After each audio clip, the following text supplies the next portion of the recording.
December 1991, Shorthand Tamil Senior Grade. Get ready for the dictation. 10 seconds. 5 seconds. Start. மாண்புமிகு பேரவை தலைவர் அவர்களே, தமிழ்நாடு சட்டப் பேரவையில் நான் 5வது தடவையாக நிதிநிலை அறிக்கையை கொண்டு வந்து அதன் மீதான விவாதங்களிலும் மானிய கோரிக்கைகள் மீதான விவாதங்களிலும் உறுப்பினர்கள் கலந்து கொண்டு தங்களுடைய அரிய கருத்துக்களை தெரிவித்தார்கள்.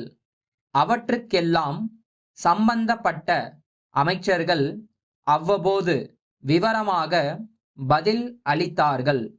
இன்று கொண்டுவரப்பட்டுள்ள நிதி ஒதுக்க மசோதாவும் இப்போது நிறைவேறும் நிலையில் உள்ளது என்பது பற்றி நான் உண்மையிலேயே மகிழ்ச்சி அடைகிறேன். இந்த 5 ஆண்டு காலத்தில் மக்களுடைய வாழ்வு வளம் பெறுவதற்கேற்ற வகையில் புதிய புதிய திட்டங்கள் நிறைவேற்றப்பட்டிருக்கின்றன என்பதை எல்லோரும் அறிந்திருப்பார்கள். திட்டங்களை நிறைவேற்றும் போது அவற்றுக்கு வேண்டிய நிதி வசதிகளை திரட்டுவதற்கு ஓரளவு வரி விதிக்க வேண்டியது அவசியமாகும். வரியே இல்லாத நிதிநிலை அறிக்கையை கொண்டு வந்தால் பொதுவாக எல்லோரும் வரவேற்பார்கள் என்றாலும் ஆண்டுக்காண்டு மக்களுக்கு மேலும் மேலும் வசதிகளை பெருக்க வேண்டும் என்ற குறிக்கோளை அடைய முடியாமல் போய்விடும் என்பதை உறுப்பினர்களுக்கு நினைவுபடுத்த விரும்புகிறேன்.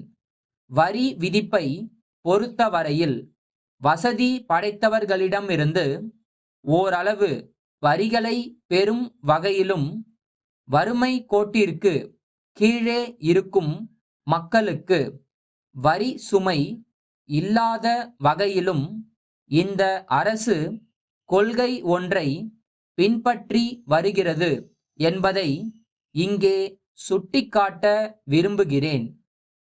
என்னை பொறுத்தவரையில் பொதுவாக சட்டமன்ற உறுப்பினர்களுடைய கருத்துக்களுக்கும் ஆலோசனைகளுக்கும் முதலிடம் அளித்து பரிசீலிக்க வேண்டும் என்று விரும்புகிறேன். குறிப்பாக எதிர்க்கட்சி உறுப்பினர்களுடைய கருத்துக்களை பெரிதும் மதிக்க வேண்டும் என்ற வகையில் நான் செயல்பட்டு வருகிறேன். உறுப்பினர்களாகிய நாம் எந்த வகையில் சட்டமன்றத்தில் செயல்படுகிறோமோ அந்த வகையில்தான் நிர்வாகம் அமைய முடியும் என்பதை கருத்திற்கு கொண்டு அதற்கேற்றவாறு பணியாற்ற வேண்டுமென்று கேட்டுக்கொள்கிறேன். தமிழகத்தின் முன்னேற்றத்தை பொறுத்தும் மக்களுடைய வாழ்வு வளம் பெற வேண்டும் என்பதை பொறுத்தும் கட்சி வேறுபாடின்றி நாம் அனைவரும் செயல்பட வேண்டியது மிகவும் அவசியமாகும். இங்கு சென்ற 1 மாத காலமாக பல்வேறு மானிய கோரிக்கைகள் விவாதிக்கப்பட்டிருக்கின்றன. அவற்றுக்கான கொள்கை விளக்க குறிப்புகளும் உறுப்பினர்களுக்கு வழங்கப்பட்டுள்ளன. ஒவ்வொரு மானிய கோரிக்கையிலும் மக்களுக்கு பயன்படும் நல்ல பல திட்டங்கள் இடம்பெற்றுள்ளதை உறுப்பினர்கள் கவனித்திருக்கலாம்.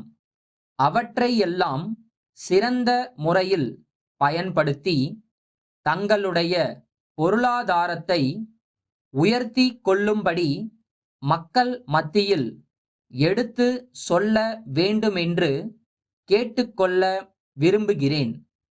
அடுத்த நிதியாண்டில் தமிழகத்தில் பல்வேறு திட்டங்களுக்காக நாம் கோரி இருந்த தொகைக்கு திட்டக்குழுவும் மத்திய அரசும் இசைவளித்து இருக்கின்றன என்கிற மகிழ்ச்சிகரமான செய்தியை இங்கே கூறிக்கொண்டு மாண்புமிகு பேரவை தலைவர் அவர்களுக்கு நன்றி கூறி உரையை முடித்துக் கொள்கிறேன்.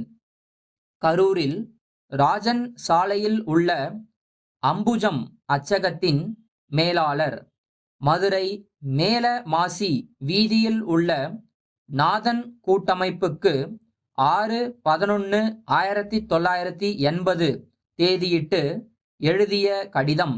அன்புடையீர், கேலண்டர், டைரி, சுவரொட்டி போன்றவற்றை பல வண்ணங்களில் கவர்ச்சிகரமாக அச்சிட்டு தருவதில் நாங்கள் புகழ் பெற்றிருக்கிறோம் என்பதை உங்களுக்கு தெரிவித்துக் கொள்ள விரும்புகிறோம். சென்ற 30 ஆண்டுகளாகவே நாங்கள் இத்துறையில் நல்ல அனுபவம் பெற்றிருக்கிறோம். தமிழ்நாட்டில் முன்னணியில் உள்ள நிறுவனங்கள் பலவற்றுக்கு இவை போன்றவற்றை நாங்கள் ஆண்டுதோறும் அச்சிட்டு வழங்கியுள்ளோம். அண்மையில் புத்தாண்டு பிறக்க இருப்பதால் கேலண்டர், டைரி போன்ற உங்களுடைய தேவைகளை நாங்கள் நிறைவு செய்ய விரும்புகிறோம். டயரியை பொறுத்தவரையில் வணிகர் பெருமக்கள், அரசு அதிகாரிகள் முதலியவர்களுக்கு முக்கியமாக தேவைப்படும் விவரங்களெல்லாம் அதில் இடம்பெற செய்திருக்கிறோம். எங்களுடைய முகவர் அடுத்த வாரம் உங்களை நேரில் சந்தித்து விளக்கங்களை தருவதுடன் கேலண்டர், டைரி முதலியவற்றின் மாதிரிகளையும் காண்பிக்க கூடும். அவருடன் கலந்துரையாடி தங்கள் தேவைகளை குறிப்பிட்டு எழுதி அனுப்ப கோருகிறோம். தங்கள் நம்பிக்கையுள்ள